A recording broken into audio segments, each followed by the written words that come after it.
another video today with a bot, basically 1200 bot with my group. That's pretty much what I'm going to be doing right now. So if you're watching this basically after live, you might want to fast forward about 2-3 minutes if you like. If you're on live, you just gotta give me a second for me to actually share this with my groups. That's pretty much what I'm trying to get situated real quick. I gotta go on my YouTube first and then share it from my YouTube directly, the live link, which doesn't it does not always pop up right away, and it's not popping up right now. So I'm gonna have to actually get out of YouTube and get back into it. So there it goes. Awesome. So now I can share it.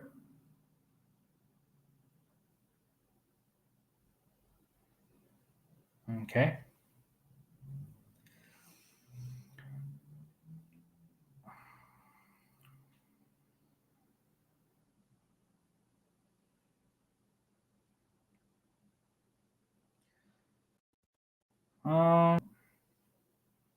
Blah blah blah blah. Share. It doesn't help when my internet is a little slow on my phone, trying to share everything to everyone.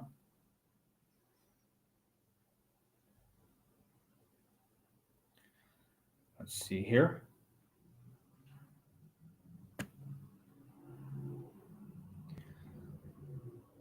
Okay.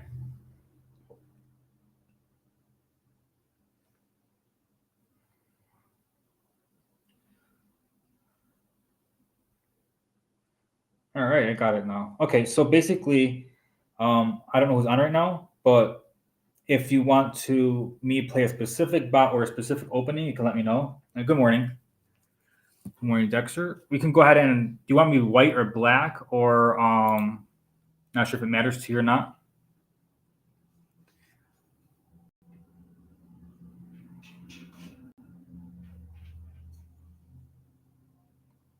Let me know.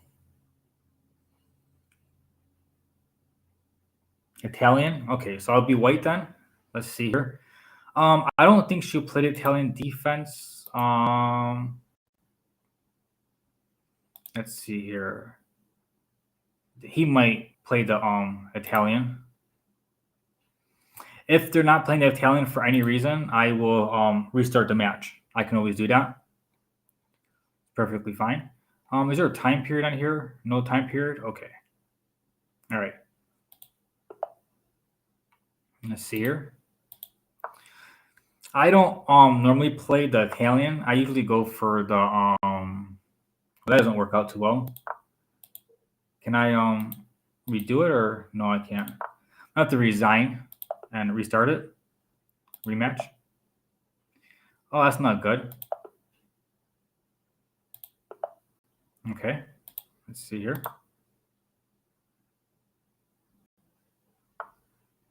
All right, he's not doing the Italian. So I'm going to resign and look for a different bot, a different 1200 bot. Let's see here.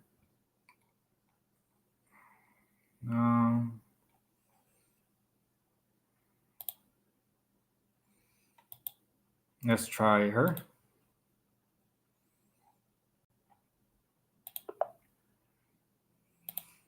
Let's get the Italian going.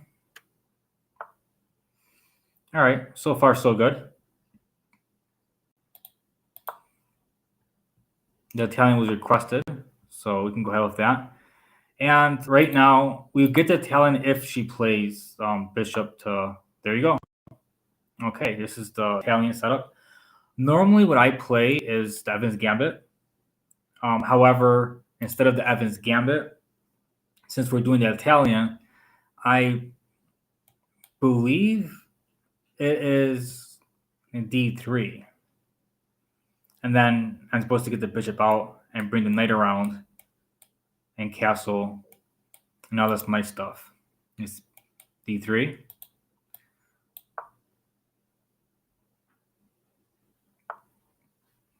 Okay.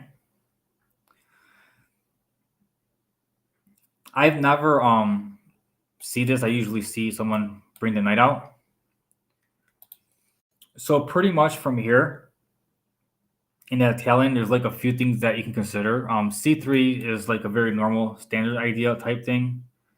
Um, but I don't like it too much. I think it's kind of slow.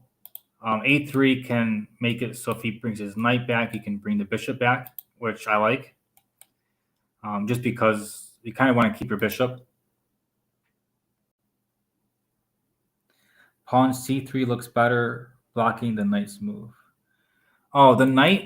Usually after castling, in the when it comes to the Italian game, you usually kind of want to bring your knight to D2, your rook to E1, and your knight over here to G3. Usually, you want both your knights here if you can make it here.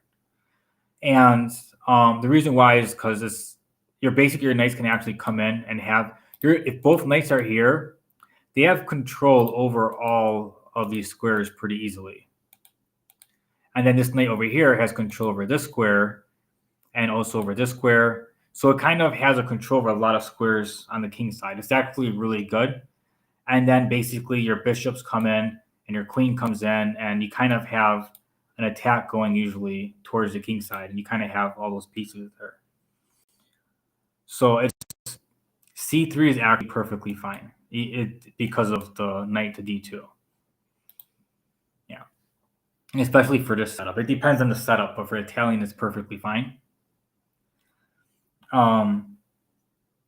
Personally, I can actually show you if you want. I can play C3 right now and show you what I mean over time. That way you can see what I'm talking about, okay? I'm going to go ahead and do that. D3 was already played, so I don't have to worry about that. I can B4 is possible for the Italian. Castling's possible. I still like A3 a little bit. So here I'm going to get this castle, even though I like a whole bunch of ideas, because I don't want to prolong castling too long. So I'm going to go ahead with that.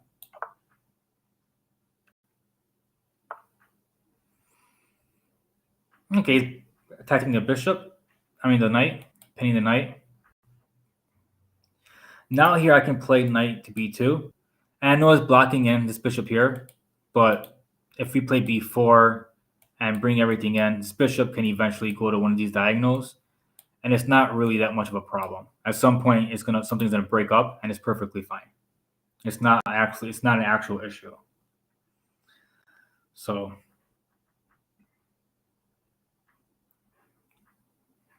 now I'm gonna go ahead and start that off. Like, this is perfectly fine.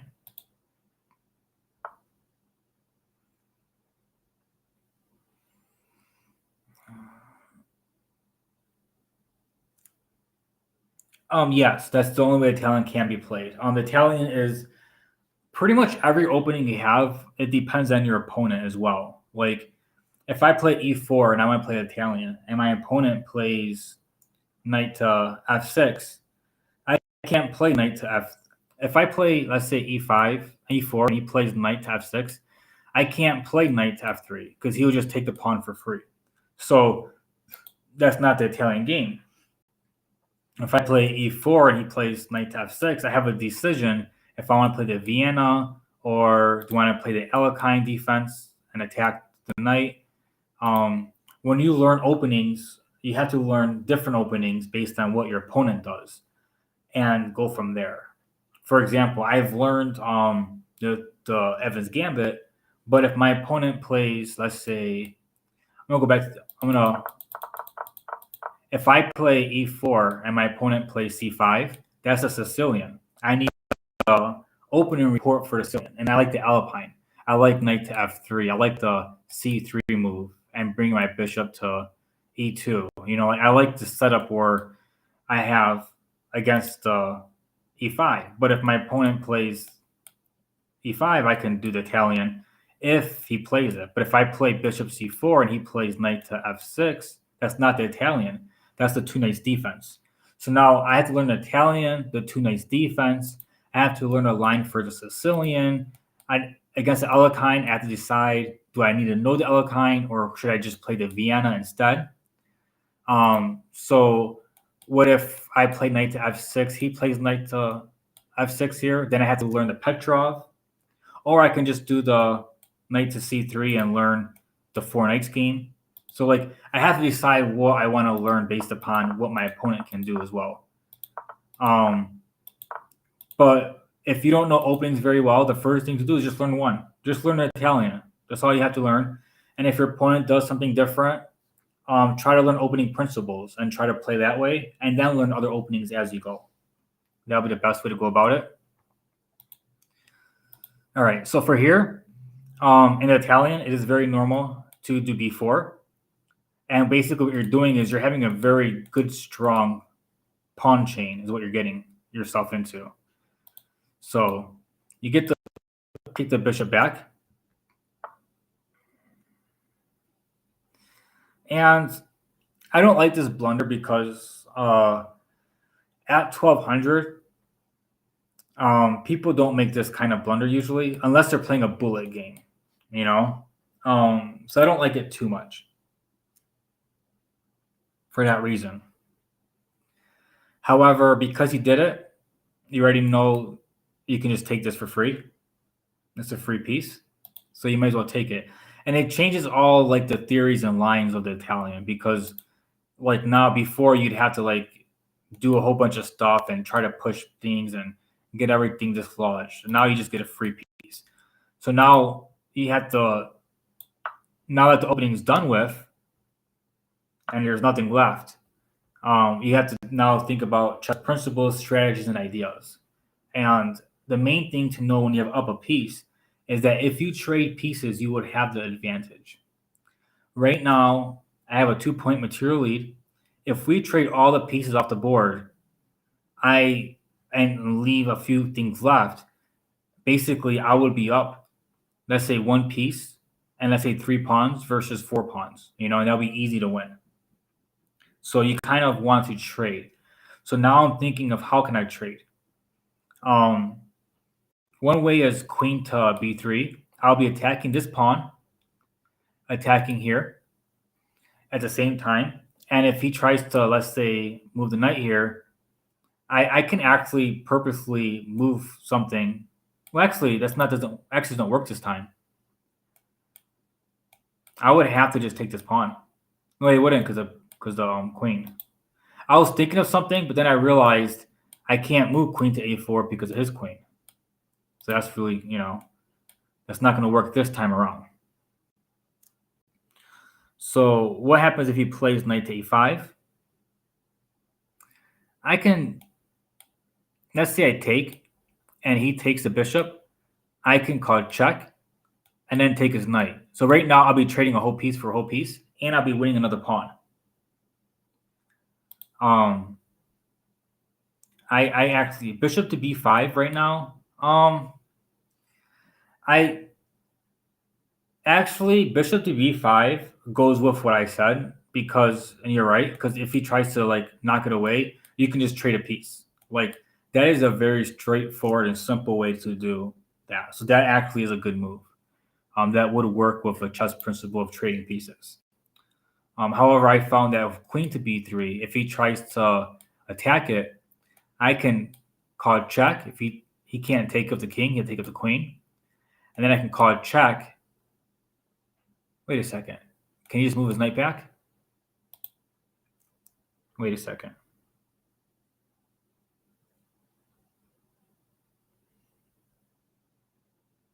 If he moves the knight back, then I can take the pawn, threatening the rook and the knight, and the queen will be over here. Okay, so it's perfectly fine. What I'm doing is a little bit more advanced, but bishop to b5 works perfect as well. In your own game, if you do this, it might be considered inaccuracy, but it doesn't matter because you're going to be winning another piece. I'm trading it, and you'll still be having the advantage. Now we'll go ahead and try this out. Okay, he castled.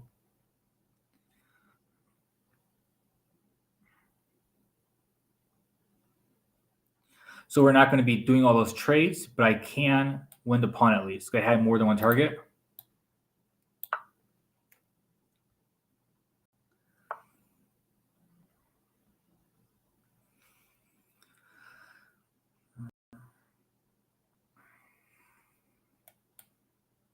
If I go here, rook to b8, queen to a6, rook to b6, queen to a4, keeping the pressure on this diagonal. Yeah, it will work. This will work because he's not going to be able to win it. Even everything he can do to attack isn't going to work. If I go here, rook to b8 to attack my queen, move it back, b6, attack the queen again, bring it back to a4, and it doesn't matter what he does, the knight is still gone. So that's a lot of work, but it's a lot of work, but it will work. A lot of maneuvering. Oh, that's a free piece outright. I can just take the knight. I don't even have to do anything else. So he gave me that one for free.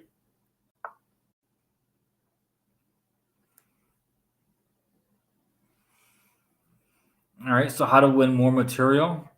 I can attack the queen. I can bring the rook in first and then attack the queen. The queen's trapped. If the queen moves all the way to a8, I can just take it and trade that way. So that'd be forcing another trade. This is how you force trades. Like, you keep looking for ways to attack your opponent in a way that he can't defend and that he has to accept a trade somehow. So right now, this queen can't go anywhere. She can't go here or here. She can't go here. The only square she can go to right now is b8. And if I move my rook to b1 and move my bishop out the way, that queen is gone. So I'm going to go ahead and start that and see if he actually defends it. Okay, it's not defended. So now I can actually attack the queen. And now I can, at the best for her, is trading queens. So right now I'm up 2 pieces, and my job is very simple. All I have to do is trade pieces. And this is what I do to win games all the time whenever I'm up material. This is what I do. I keep trying to find a way to block in material and finding a way to attack it and block it in until it's a forced trade. So I'm going to go ahead and do that. Okay, so he went exactly where I said she would. And queen takes a8 is the very simple. I can just take this pawn right here, but because I'm so up in material, I'm not interested in just taking a pawn. I'm interested in trading everything I can so I can beat them up 2 pieces. I want to trade everything I can so I can be up 2 pieces and pawns versus pawns. That's much better than just winning a pawn. I mean, winning a pawn may be more accurate though, but I'm not interested in that. I'm interested in just winning as fast as I can. So here I can attack the pawn if I went rook to b8, and any defense is fine, but any defense also leads me to, I can move my rook anywhere and attack again. So let's say if he moves the rook over here, let's pretend I move up, he moves over, I can take this pawn for free. If he moves this rook over instead, now he has 2 rooks trapped by his pawns. So it's bad for him positionally. So he'll defend, but then bad positionally. And then I can try to find a way to attack his other 2 pieces with my knights and my rook and trade them off so I can win even more. So this right here I think is very good positionally. And also if he moves this rook over, I win a pawn. And if he moves this rook over, his rooks are trapped behind pawns. So that's really good for me. Okay, so he chose the better defense but positionally bad move. You see here his rooks are trapped. He can't do nothing with them. All right, so now that I did that, my job would be to try to get my other pieces involved to force trade material. I see knight to c4, knight to b3 possibly to bring my knight in. I don't really see anything else besides that I think would be useful. I can bring the bishop back to try to trade bishops, but because of my rook and the way things are, I don't want to move the pawn up. So I would think this is better. And if he were to trade, that's good for me. So I was thinking about b3 as well, but I like if he moves this, I can just take it this way and attack here. So I like that a little better. Rook takes a7. After that, bishop takes c8. If I take rook a7, he will take the rook, and I can take the rook here. Let's think about that. It looks like it would work. Yeah, it's a little more simple. Actually, it does work out pretty well. Yeah, and actually you win a pawn on top of that. I was thinking about bringing more development in, but that's actually perfectly fine. We can do that. I'll go ahead and play it. That's another forced trade. So that's a good eye, and it also attacks this, forcing another trade. That actually made it a lot easier, a lot more simple than what I was going to do. So, yeah, I can just take this right here now. It's basically what you do when you're up in material. You just trade. So that's a good eye. I was thinking more of trying to bring my knight in and keep the position a certain way and try to slowly bring stuff in. But your way is a lot faster. This definitely will get to the end game quicker. Okay, here I am thinking that I should maybe move my pawn up. Well, actually, I don't have to. If I take this on, if he tries to take this here, I can just take with check. This is defended by my bishop. My bishop's defended by my rook. So this is all protected.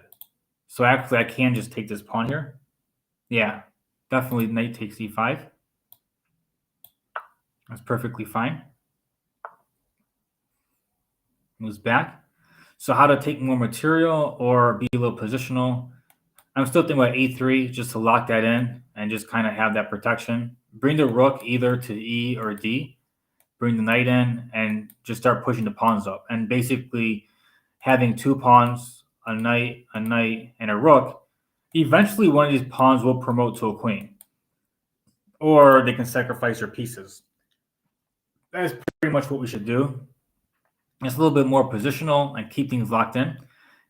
So that's what I'm going to go ahead and do.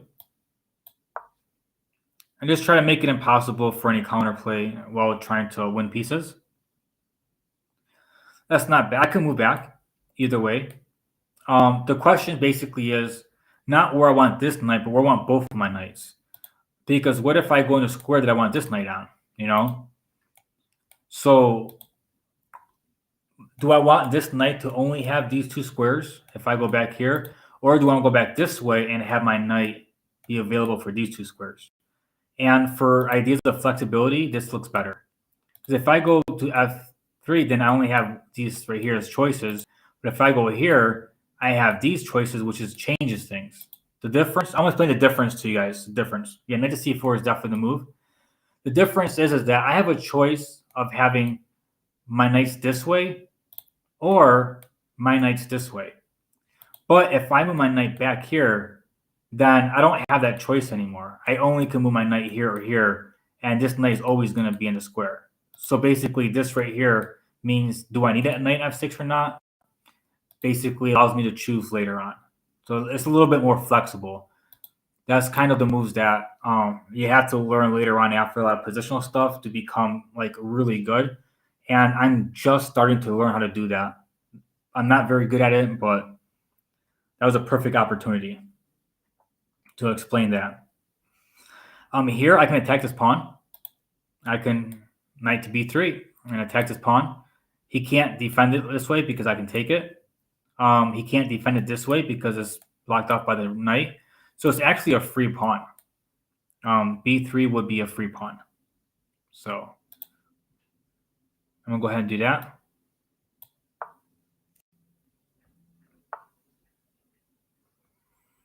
Okay, just take it. He's giving me more material for free, so I would just go right ahead and not worry about it. Here I have to decide, do I want to move my rook here or here? Right now I don't know where my rook belongs. I can play f4. Takes. I don't know what I can take right now. Takes, check, takes, takes, check, check, takes me. I don't really see a check right now or a capture right now.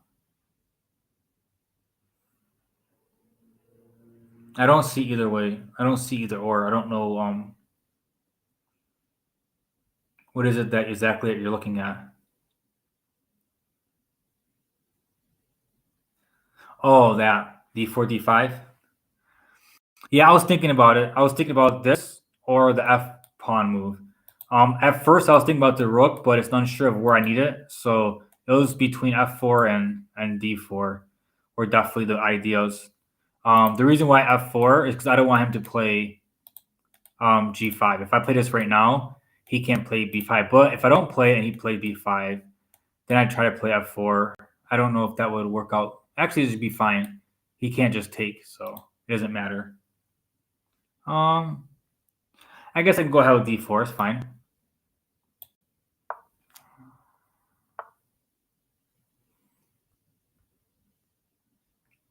All right. I'm gonna stop doing that. I'm gonna pay a little bit more attention.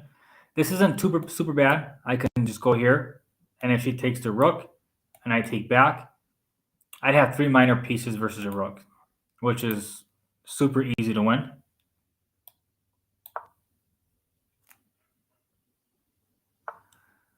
All right. She didn't want to do the trade. I can now play c4 to block her in.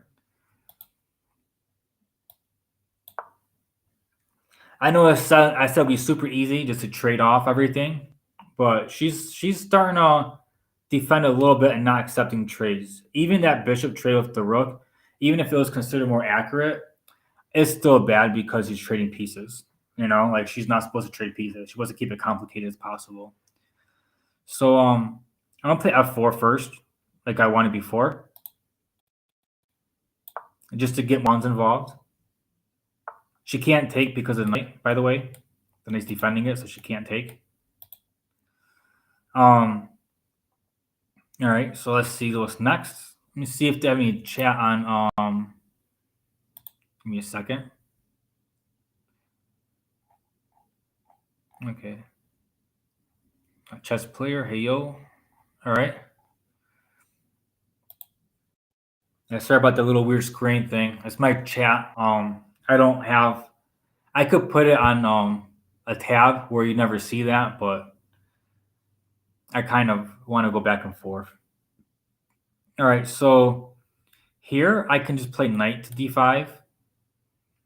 It'll be threatening to obviously take that if he moves his rook, which means that I can threaten his rook somehow eventually. I'm not entirely sure how, but I think have ideas on that. Rook to f3 and a rook lift would be nice. I can keep it simple and just d5. Oh, sorry, d5. Keep it simple. I have e5. I'm gonna do e5. e5. I'm gonna break up the pawns if he lets me. I actually can just move it up because it's protected by the knight.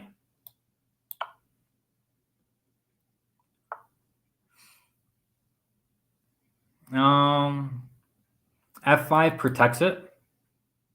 I like that. I also like d5. I'm gonna do d5 first.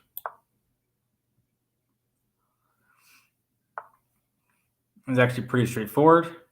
I'm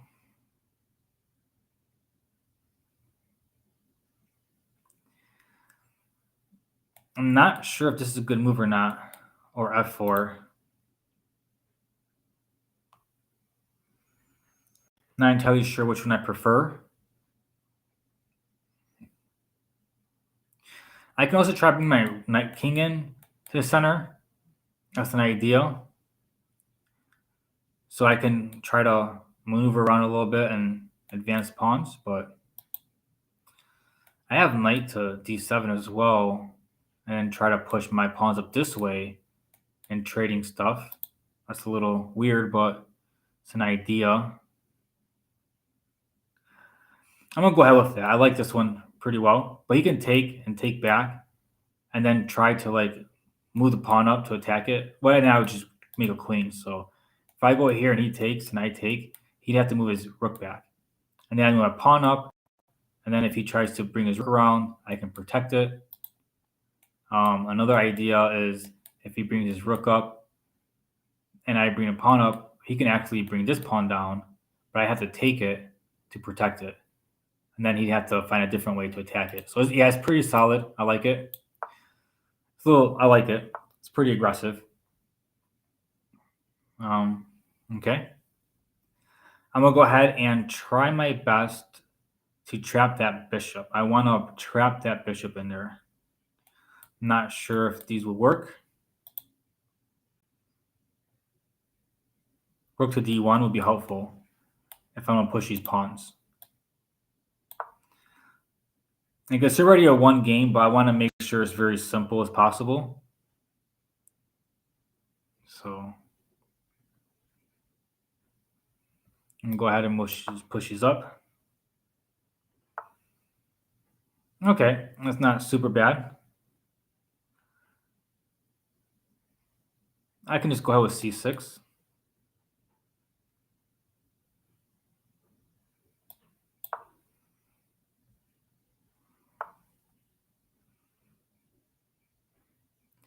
I can break this pawn up because I can then eventually try to make a queen. So like if I go down to d4 and he takes and I push up, he can go here. I can take it if he goes there. It's defended. So yeah, this is perfect. It's perfectly defended fine. I can take.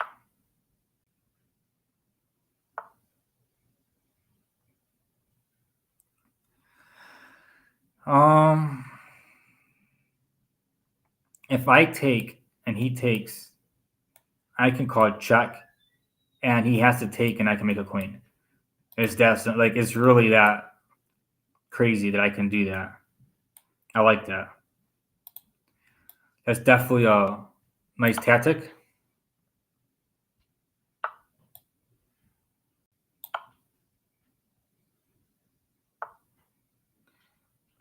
He'd rather move away than I'll still get the queen. It doesn't matter. Yeah, so that's basically it. You just trade, and he didn't let me trade completely fully, but everything was able to be simple. I had to do some positional things, which I share chess principles in my group, and a few other things like fundamentals and stuff, and all that's in there. Everything that I explained here, yeah, I explain in my groups of chess fundamentals and so forth. So I can just take the bishop. I'm thinking about just calling check as well. Check. I'm not entirely sure what I'm doing or going with it, but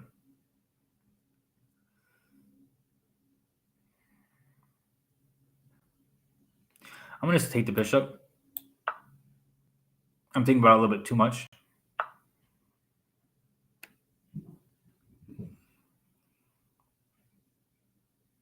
Yeah, I'm just gonna, if I move the pawn up one, he has nowhere to go, and then I can move the queen back here for me. The king has nowhere to go up here. He can move back and forth that way, but yeah, that's perfectly fine. I can just call it check, mate this way. That was pretty simple. It says 0 blunders, 0 mistakes, so. On the chess, yeah, I am. My username in chess is Benjamin14. My username in chess.com is Benjamin145. The chess I barely play on. I rarely ever play on the chess. I play on chess.com because I pay for a subscription and have all the bots and lessons and so forth. So I do enjoy it. So yeah, we had a pretty accurate game. That was nice. I don't want to hit game review because usually it crashes my computer. I have a very cheap laptop that I'm using for streaming until I get money. I don't know how long it's going to take for me to get money for it, but I've been streaming on this thing for maybe about 3 months now, 3 4 months, I think. But yeah, but anyways, yeah, this is a pretty good game. Let's see if I can do analysis.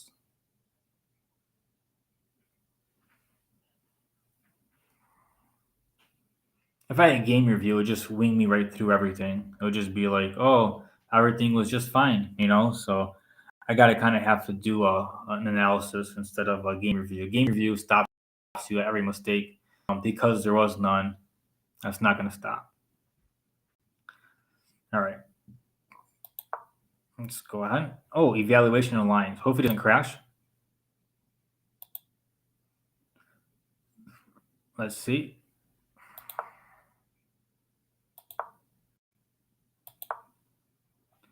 It is not showing anything right now. Oh, I think I disabled it. Yeah, I disabled it.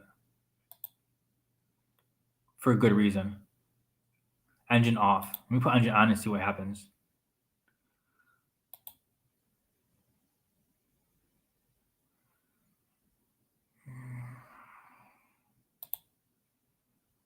Is it gonna...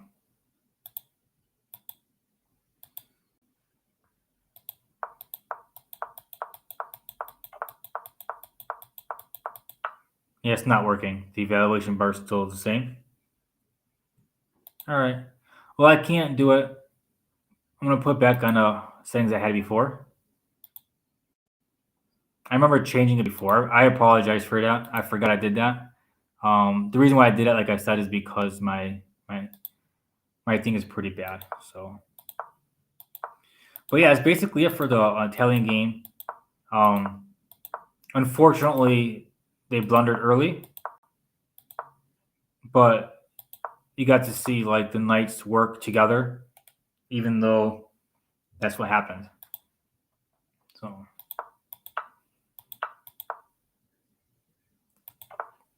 yeah, what I was expecting here was knight to c5. This is what I was expecting. And after this, I was gonna take here, call check.